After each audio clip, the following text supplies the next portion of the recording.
Assalamualaikum warahmatullahi wabarakatuh. Perkenalkan, nama saya Muhammad Zaki Muntaha. Saya dari kelas 4E mata kuliah Psikologi Dakwah. Menyembuhkan penyakit akut zaman now, yaitu depresi, mudah stres, dan gampang marah. Maka dari itu, saya kali ini akan membawakan judul yaitu rasa cemas yang terkendali.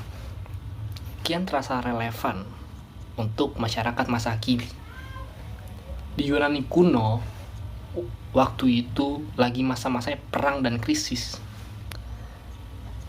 Meski kita sedang tidak mengalami perang fisik dengan bangsa manapun, banyak dari kita sedang berperang media sosial dengan cara saling beda pendapat, menyebar hoax, fake news, bahkan membuli jadi kerjaan sehari-hari kita.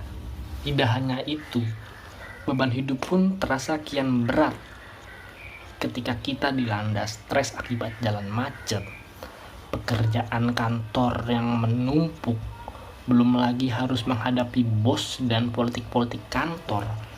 Lalu pulang kerja bertemu lagi dengan jalan yang macet, kurang istirahat, dan kurangnya quality time dengan keluarga. Dan apalagi harus menghadapi persoalan ekonomi akibat segala harga kebutuhan pokok yang naik. Dan bagi yang berstatus mahasiswa maupun pelajar, keadaannya pun tak lebih baik, dengan tekanan orang tua untuk mengejar nilai yang bagus, stres saat mengerjakan skripsi, sampai persoalan pribadi dengan pacar maupun teman. Epictetus, salah satu pelopor stoicisme zaman kuno, berkata seperti ini: ada hal-hal di bawah kendali kita, ada hal-hal yang tidak di bawah kendali kita. Maksudnya apa? Maksudnya, bila kita fokus pada apa-apa saja yang kita dapat kendalikan, maka kita akan merasa bahagia. Sedangkan ketidakbahagiaan justru berasal dari hal-hal yang kita rasa bisa, padahal bukan. Jika kita ingin hidup bahagia, bebas dari emosi negatif, kita harus hidup selaras dengan alam. Hidup selaras dengan alam untuk manusia itu bagaimana? Kita harus menggunakan nalar ketika berpikir. Saat kita tidak menggunakannya, kita tidak berbeda dengan binatang. Ketika kita tidak menggunakan nalar kita, selain kita sama dengan binatang, kita akan rentan merasa tidak bahagia, karena kita telah tidak selaras dengan alam. Tidak ada peristiwa betul-betul kebetulan, atau dengan kata lain, sesuatu yang sudah terjadi di masa lalu, sedang terjadi pada detik ini juga, adalah hal tak terhindarkan karena merupakan mata rantai peristiwa-peristiwa dari sebelumnya. Mungkin kamu berpikir bahwa ini mirip dengan konsep takdir. Membicarakan takdir. Takdir itu datang tanpa bisa kita prediksi secara langsung. Yaitu timbul dengan sendirinya dan akan kita rasakan tanpa kita sadari. Begitupun rasa cemas. Rasa cemas pun datang di bawah alam sadar kita. Tanpa kita ketahui, tanpa kita sadari, tiba-tiba kita bisa merasakan. Contohnya itu bagaimana? Contohnya itu misalnya Anda dikatain, diejek atau sama teman Anda, kok kamu gemukan sih? Terus tiba-tiba timbullah rasa di bawah alam sadar kita yang tidak bisa kita rasakan, tapi dengan cara tiba-tiba kita merasakan kayak tidak enak gitu sama diri kita sendiri. Setelah kita diejek sama teman kita itu, kok Anda gemukan? Kita merasa kayak kayak minder seperti itu. Itu rasa yang secara tidak langsung akan timbul tanpa kita prediksi. Itulah rasa cemas. Bagaimana cara mengatasinya? Cara mengatasinya itu, jika Anda merasa cemas, Anda harus berpikir seperti ini: buat apa ya saya cemas? Mengapa hal sepele tersebut saya cemas? Hal tersebut itu tidak menguntungkan saya. Mengapa saya harus merasakan cemas? Karena rasa cemas itu akan menimbulkan depresi.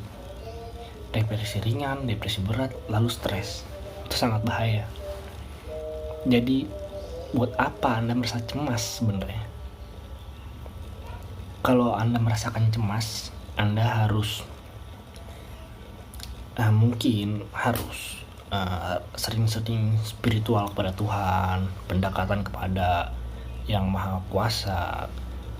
Lalu mungkin kalian harus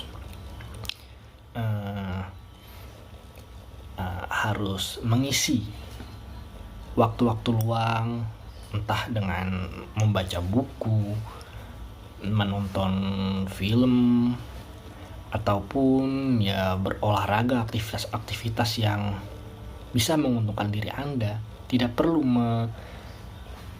membebankan pikiran Anda dengan perkataan-perkataan yang sepele.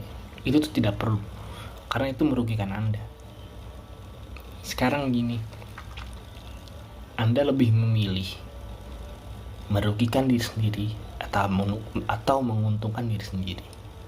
Rasa cemas dan gelisah merupakan keadaan mental yang dapat merugikan seseorang yang merasakannya.